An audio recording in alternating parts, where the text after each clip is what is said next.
Hello. It is September 19, 2023, 8:17 p.m. I wanted to talk about spirituality and fasting. And I also wanted to talk about science. And I won't spend too much time on this, only to say that I'm in the middle of a fast, and this will be the only time during this fasting period that I talk about fasting. Because I have other things to do. Fasting is just one of them. But there are many paths to spirituality and many ways to engage with and perceive the spiritual phenomena and the spiritual dimension. There have been many texts, writings, documents, oral traditions that expound upon the nature of the spiritual, the nature of the divine. And I say that only to acknowledge that, but to then transition into saying that in my own path that I have followed, that what I have tried to do is reconcile the spiritual with the scientific. Because in this perception that we're in, that we are enshrouded by nature. And I am currently surrounded by a lot of nature. That there is a way to engage with nature, with microscopes, with laboratories, with mathematics, chemistry, and biological diagnoses. And I find that certain practices, such as fasting, for example, certain practices like fasting need not be just spiritual. And what I mean by that is, imagine that you say you're going to fast for spiritual reasons or religious reasons. I do separate the two because religion and spirituality are not always the same. But let's say you're fasting for spiritual reasons or religious reasons, and you go about it either based on intuition or ritual or what have you. I'm not saying that can go wrong or that can go in a way that is unsatisfying or unsatisfactory to your objectives. Now, I do think that you can fast for the wrong reasons. I think that you can use fasting as either spiritual ego, spiritual egotism. Then there's a new word I learned here recently, spiritual bypassing. I forgot where I read that, but I read it recently. Spiritual bypassing, where you're trying to bypass issues and you're trying to find a shortcut to going beyond your issues. But more than that, more than those two things, ego and spiritual bypassing, you can also end up using fasting and certain spiritual processes connected with that to crystallize and reinforce what you already think.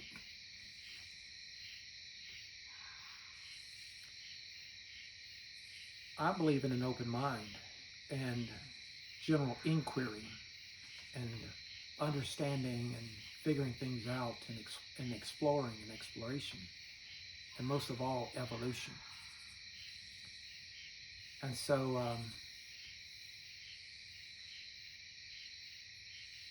I don't embrace fasting for any of those other three reasons. Fasting to say, oh, look what I've done, and all of this kind of nonsense. It's more of your goal can be to reset, to renew, to improve, to transform. And so in that way, fasting is a tool, and it's not the only tool or the only way to achieve those objectives. It's simply that for certain things that we need to work through, such as certain addictions, like I do have a type of food addiction. In the past, I had an addiction to dairy, which my previous fast helped me with that. And some of the fasts prior to that helped me with some other addictions and other attachments that I had.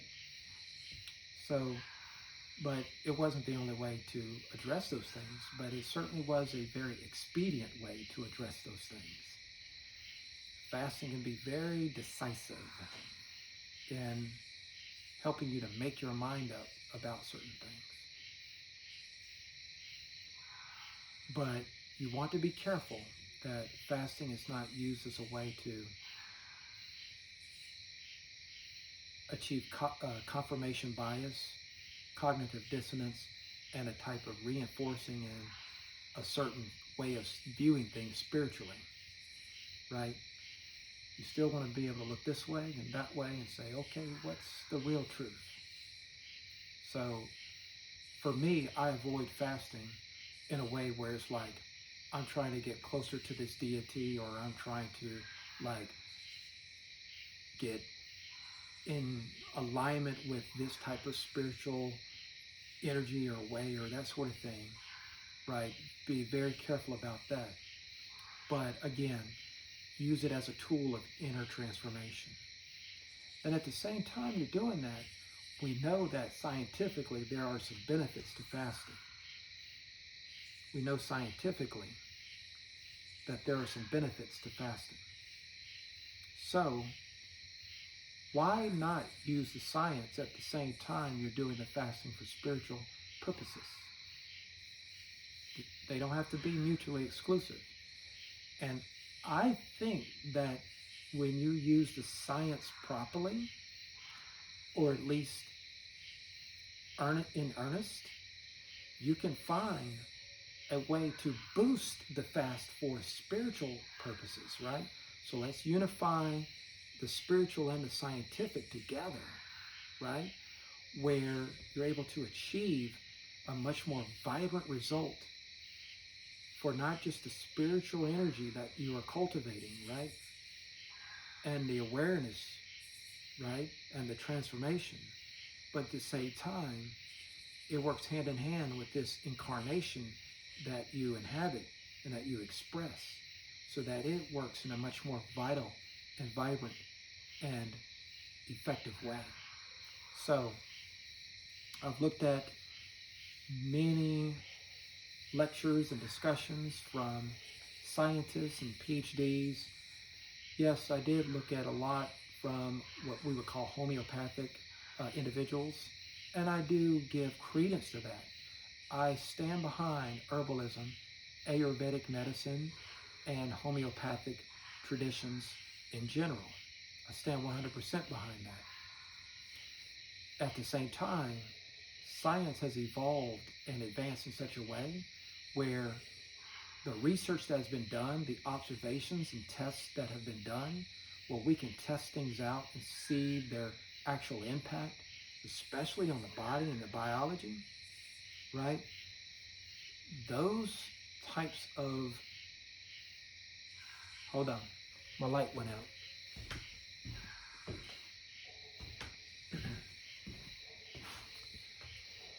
Those types of studies that have been done that can shed light on the interaction of H2O with the biological system, what the true impact of proteins are with the body, the true impact of sugars, and what is BDNF, brain-derived neurotropic factor? What is autophagy? And since the last major video I did on fasting, I've learned about mitophagy. I didn't know there was such a thing. And then what is ketosis and ketones? And how can you sustain ketosis? And how can you either boost or undermine autophagy? How can we take BDNF to the next level? How can we take all these different aspects from medical research and create a beneficial effect? And then not just achieve that during fasting, but when the fast is over with, how can we make changes that will take these improvements that occurred during a fast and perpetuate them into the future when we're eating ordinary meals? So one of my goals, my physical goals, right, because I've already talked about the spiritual, but one of my physical goals following this fast is to adjust my relationship with food. You know, I eat healthy. I eat real healthy now compared to last year and before last year. But now I find that what I am looking for is nutrient density and smaller quantity of food, and to do so less often. Eat fewer meals,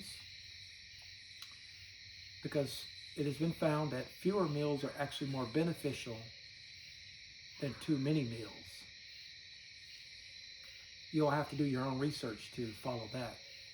But having the right number of meals, and 3 meals a day isn't it. But somewhere between 1 meal and 2 meals is the right balance for some of us. And for me, it's all about finding that balance. And I know that a reset will be instrumental in that. But also making sure that when you do consume a meal in the form of solid food, that it has the right nutrient makeup, especially for my dietary choice of a plant-based, vegan-based orientation. So I'll be figuring that out as I go through this fast, so that when I exit it, I can go right into the right meal regimen for me going forward. And it is my goal to develop for me a meal regimen that I can then use for the rest of my existence in this plane, in this realm. And so that way I don't have to think about that too much, right? What am I going to eat at this time? What am I going to, I want to kind of streamline that and systematize that, so that now that I don't have to worry about that, I can use more of my brain power and my focus on other things, right? And so I want to put high quality foundations in place in my life, right? So that I can achieve what you call unconscious competence at the highest level. And part of my efforts during this fast is to use the fast as a tool to achieve that on a physical dimension, as I also work things out on an intellectual, mental, and spiritual dimension. So that's a window into what I have to say about fasting at this point. And one key thing that I will show you next is that I'm going to show you in the next segment a little concoction that I put together based on some very short-term research tied to longer-term research that I've done, where I've looked at coconut milk as opposed to coconut water. And there's a very particular reason for that I will explain here shortly. Thank you for tuning in so far. Stay tuned for this discussion on coconut milk and how to concoct it in a way that's beneficial for a fasting regimen.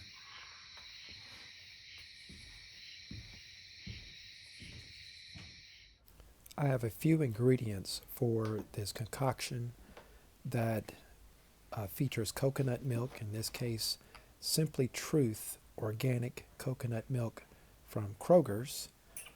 It's exported out of Thailand, so I like that coconut milk variety.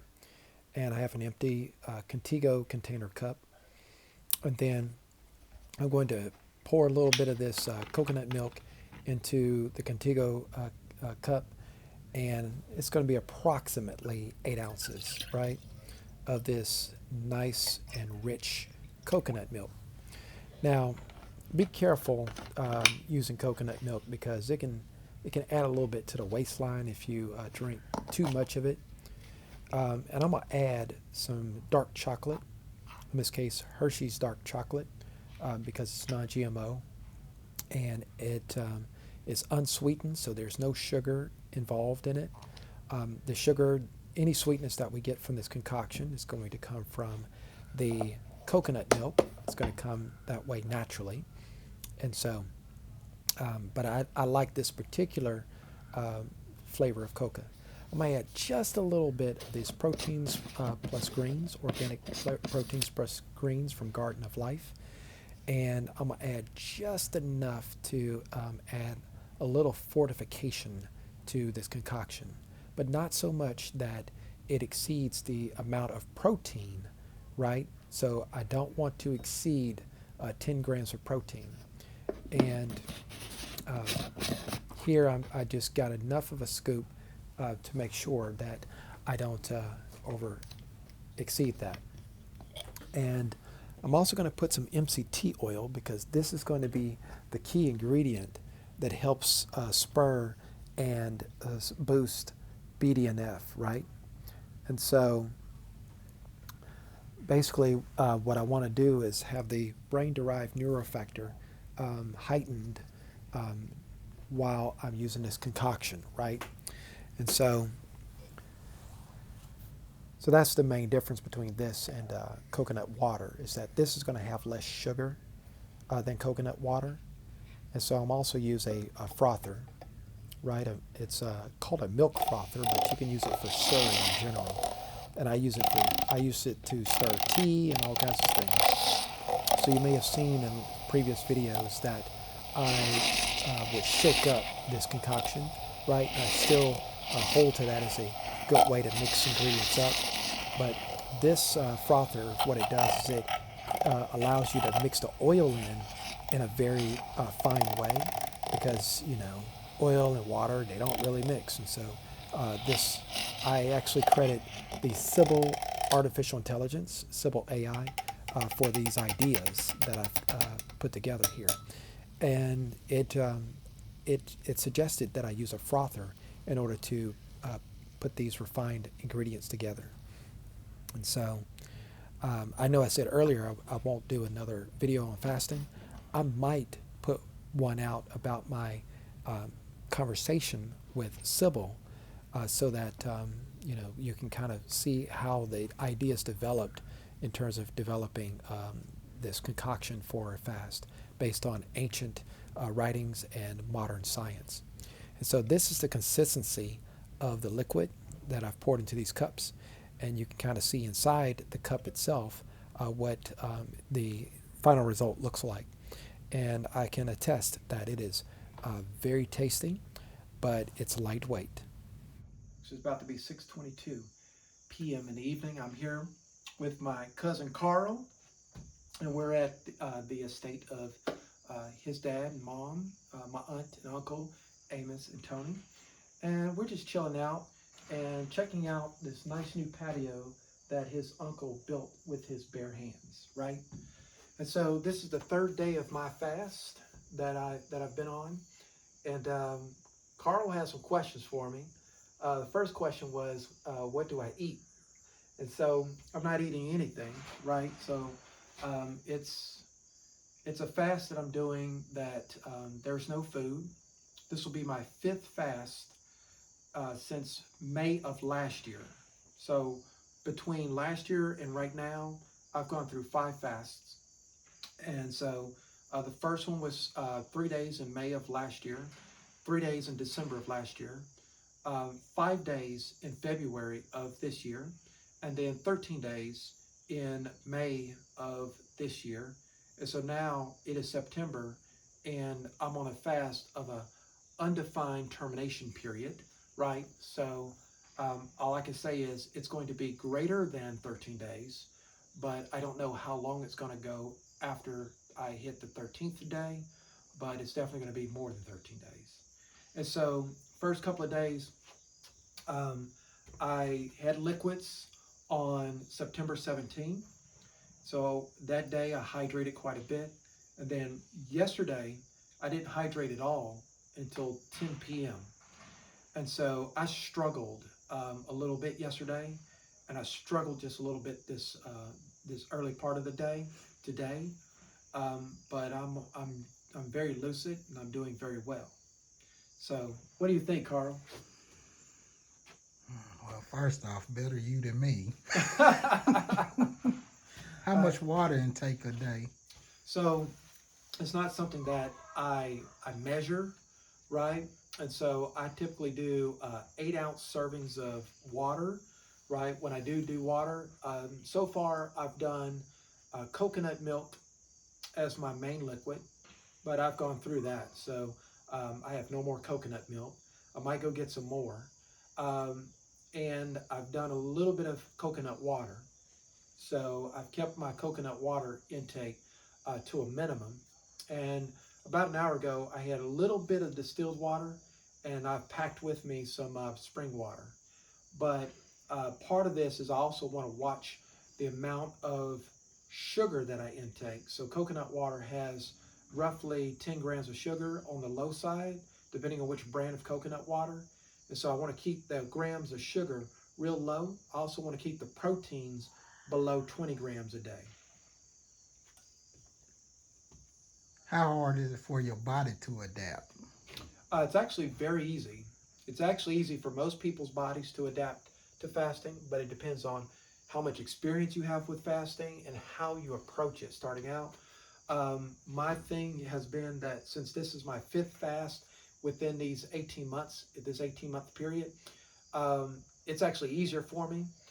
And so, one of the tricks is your body overall doesn't get so weak. Most of the issues that people run into fasts, including myself, is the brain, right?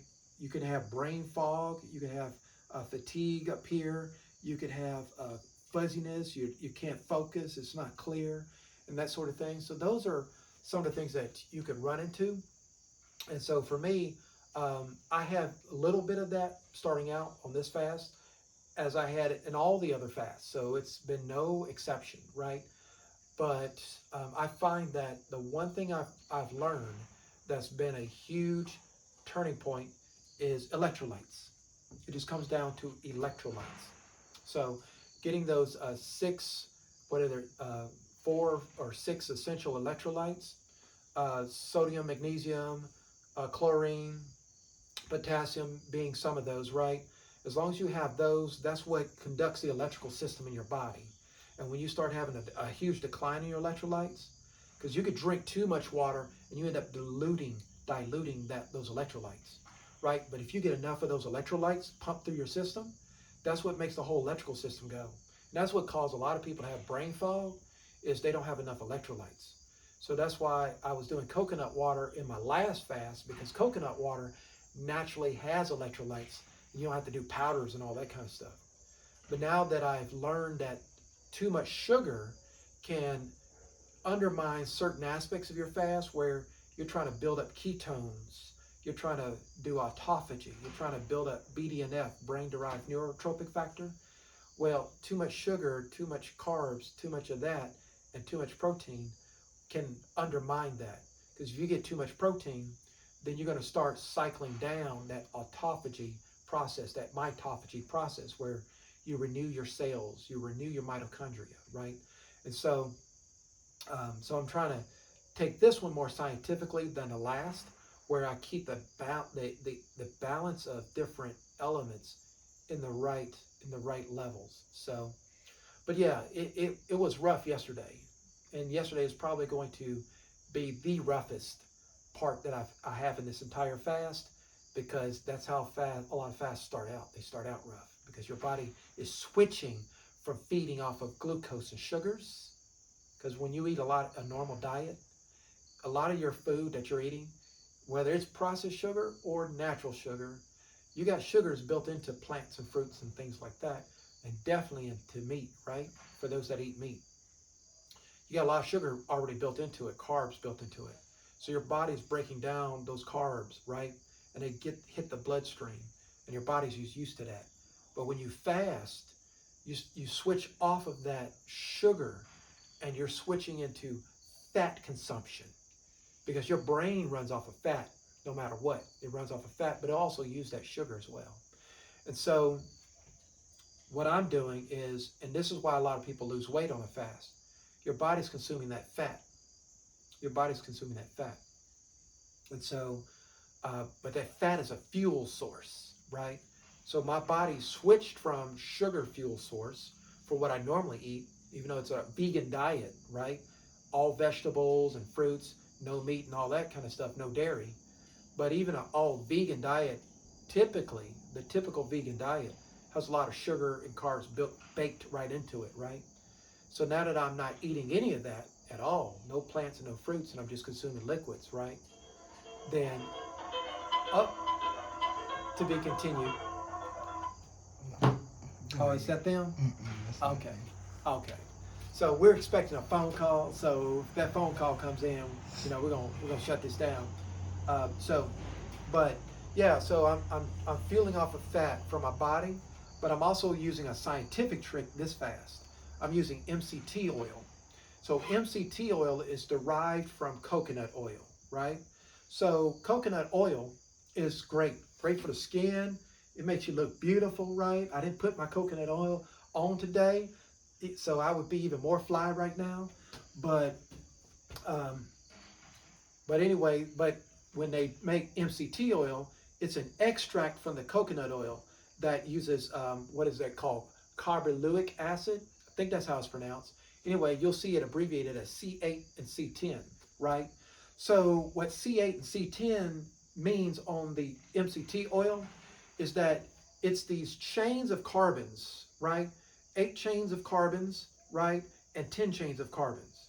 And it turns out that when you have 8 chains of carbons and 10 chains of carbons, those hit your bloodstream directly. They don't actually have to go through your liver to get processed, right?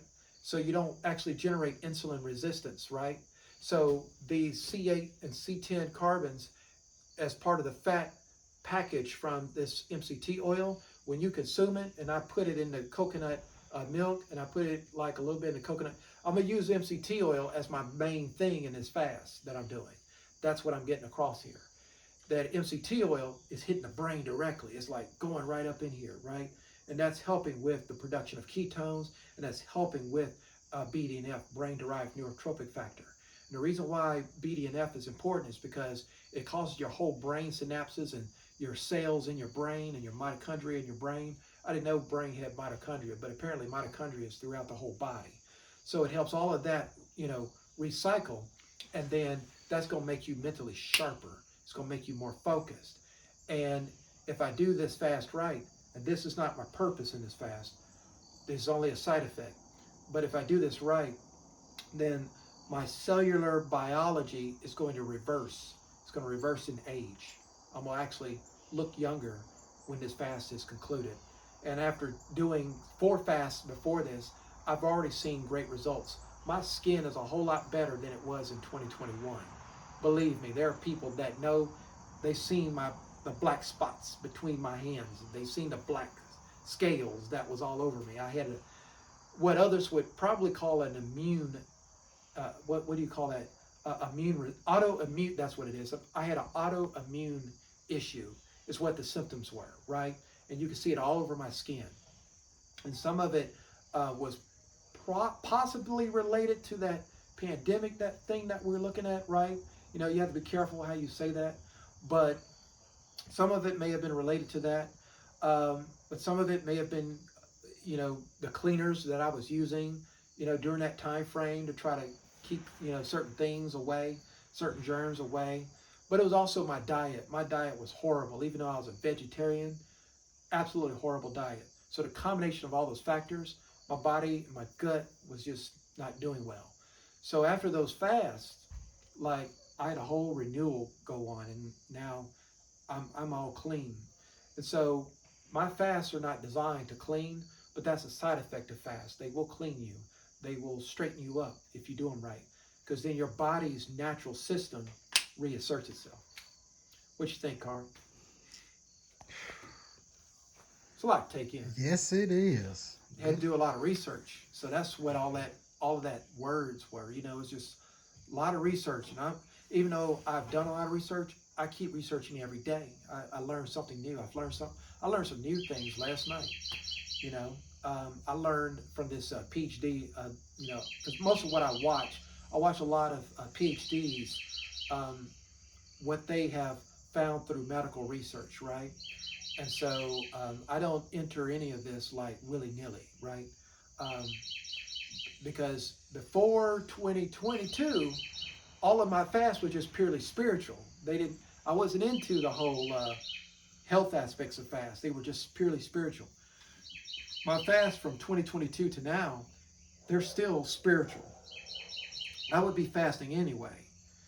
It's just that I wanted the science now so that I do the fasting better, because that main issue of brain fog and you're not able to concentrate, that's a deterrent. So it deterred me enough where I would fast once every 5 to 7 years, you see, when from a spiritual standpoint, fasting is more beneficial if you can do it more often. I'm not saying do it like multiple times a year like I've been doing here, because I'm not going to do that. I'm just building up right now. But you should definitely be able to fast at least once a year or once every 2 years, right? When you're ready to fast, you should be able to fast.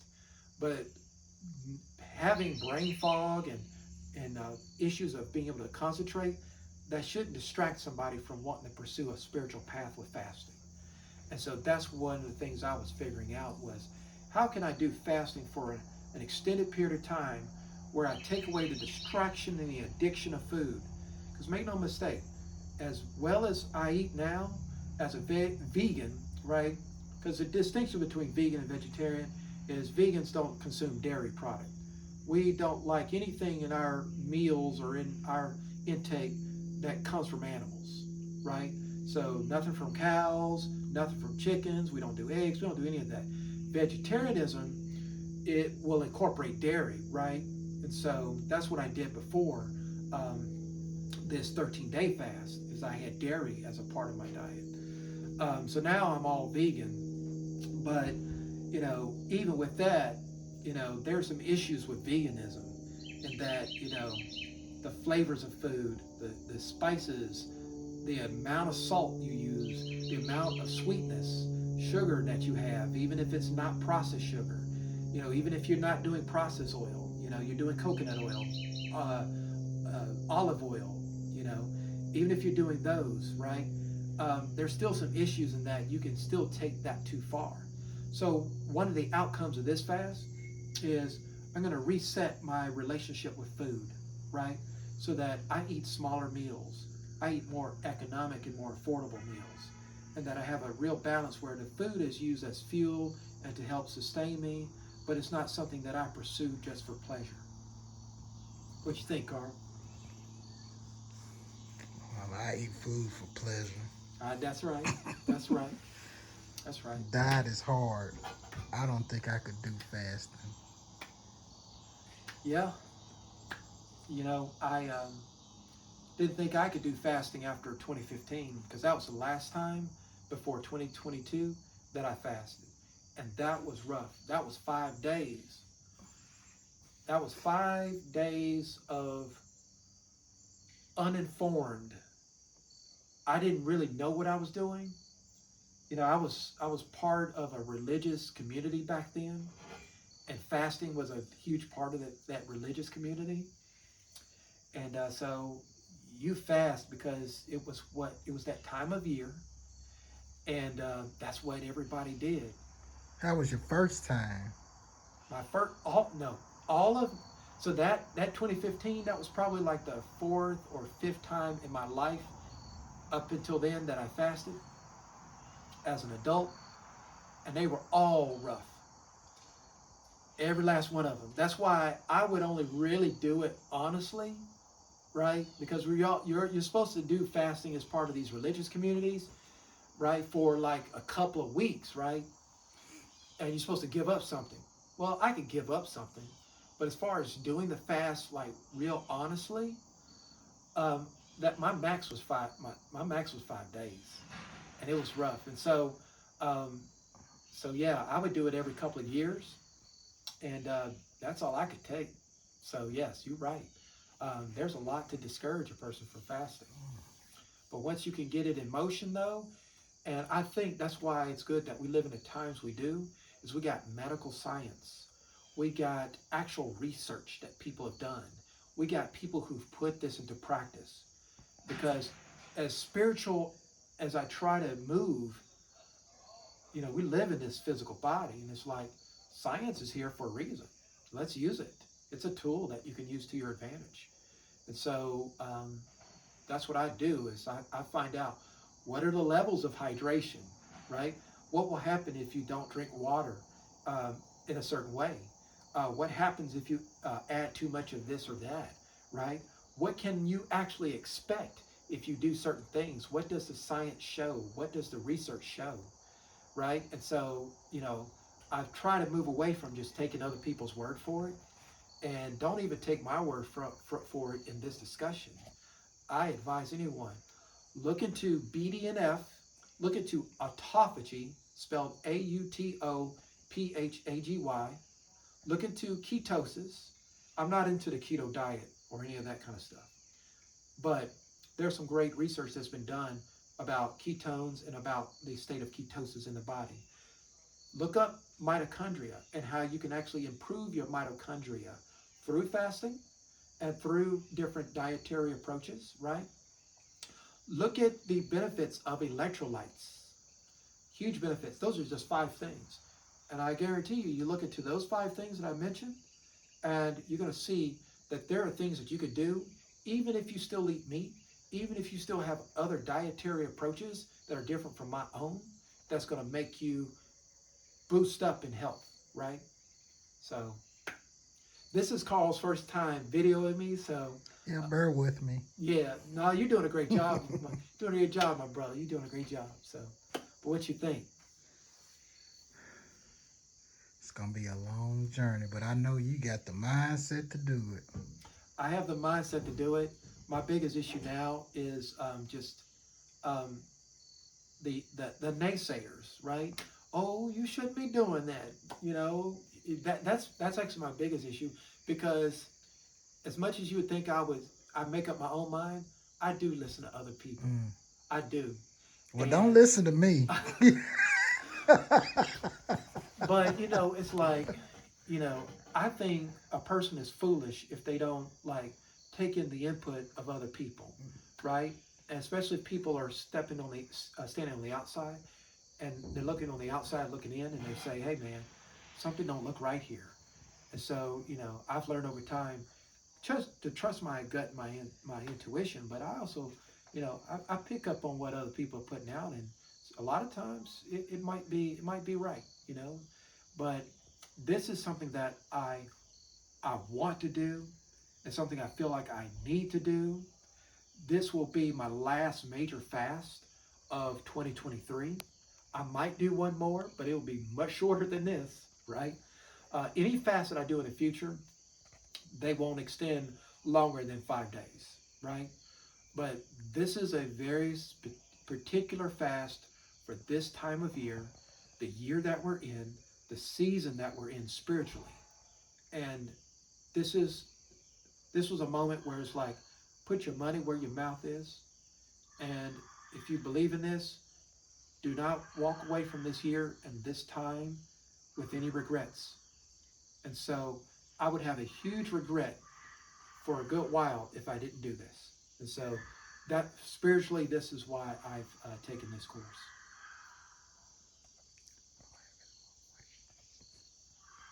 So I thank you all for tuning in. Uh, we're starting to see the light of the day start to reach a close, and so I'm going to close with this. And I thank Carl for being my camera person on this occasion. Any final words, Carl? You can do it. I thank you for the encouragement. Thank you.